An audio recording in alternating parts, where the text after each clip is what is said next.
Në kohën e masakrave në Qerez, në Rikoshan, Prekaz, në fillim të vitit 1998, unë isha student në Universitetin e Zurichut.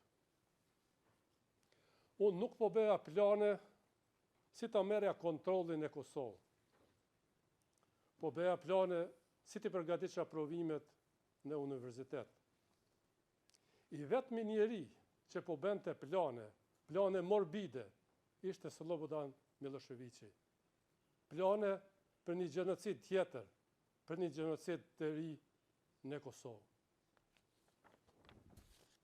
Prandaj, si shumë qytetarë të tjerë kosovar, edhe unë, me heret, u detyrova të lëshoj Kosovën.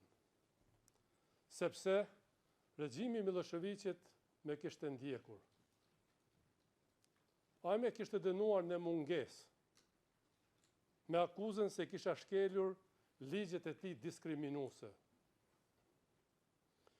Prandaj duke i parë masakrat ndaj popullit tim, unë, si dhe shumë të tjerë, nuk mund të qëndroja indiferent. Vendosa të kthehem në Kosovë, në pranverë 1998. Ky ishte vendim krejtësisht personal i imi, i askujt tjetër. Sepse nuk mund të qëndroja anash, ndërsa familja dhe populli im përballej me shfarosjen. Bëra që do të bënte secili prej jush, nëse vendi juaj, populli juaj, do të përjetonte atë që përjetoi populli im. Për këtë jam shumë krenar, dhe nuk i bie pishman asnjëherë. Në fillim të vitit 1998, unë isha në Universitetin e Friburgut në Zvicër, kur ndodhi masakra e Likoshanit. Ishte një tragedi e rëndë dhe mizorit që nuk duhet të kishte ndodhur kurrë në Kosovë.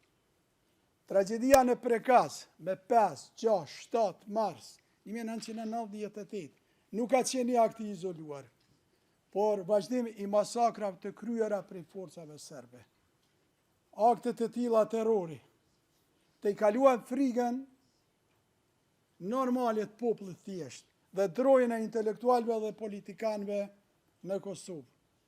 Terrori dhe masakrat, si ato në Srebrenicë, kishin filluar me ndodhë edhe në vendin tim, në Kosovë. Nuk mund të qëndroja indiferent, ndërsa populli im po përballej me shkatërrim.